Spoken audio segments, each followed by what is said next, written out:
دین پر ہوتا ہے، المرء علی دینی خلیل ہی، اپنے دوست کے دین پر ہوتا ہے انسان. اور قرآن کیا کہتا ہے کہ قیامت کے دن جو نافرمان ہے وہ کہیں گے یا لیتنی لم اتخذ فلانا خلیلا، کاش میں فلاں کو اپنا دوست نہ بناتا جس نے مجھے دین کے راستے سے گمراہ کر دیا. تو اس لیے گہری دوستیاں صرف نیک لوگوں کے ساتھ لگایا کریں تاکہ ان کے اثرات آپ کے اندر آئیں. نور عالم انڈیا سے پوچھتے ہیں فجر کی نماز کے بعد سونا کیسا ہے؟ جائز ہے لیکن بہت برا عمل ہے، ناپسندیدہ ہے. اسلاف سے اس کی کراہت منقول ہے. اسلاف اس کو پسند نہیں کیا کرتے تھے اور یہ نیچر کے بھی خلاف ہے. اس پر میں بہت ڈیٹیل سے پہلے بھی بات کر چکا ہوں. تو اس لیے عادت ڈالیں رات کو جلدی سونے کی اور صبح جلدی اٹھنے کی. دیکھیں اگر اس فجر کے بعد سونا اسلام میں پسندیدہ کام ہوتا تو اللہ فجر میں ہمیں اٹھاتا کیوں؟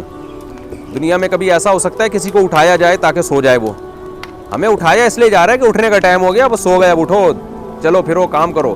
نبی صلی اللہ علیہ وسلم کی صحیح حدیث ہے، فرمایا بورک لی امتی فی بکورہا، صبح کے وقت میں جو کام کیا جاتا ہے تو اللہ نے اس کام میں میری امت کے لیے برکت رکھی ہے.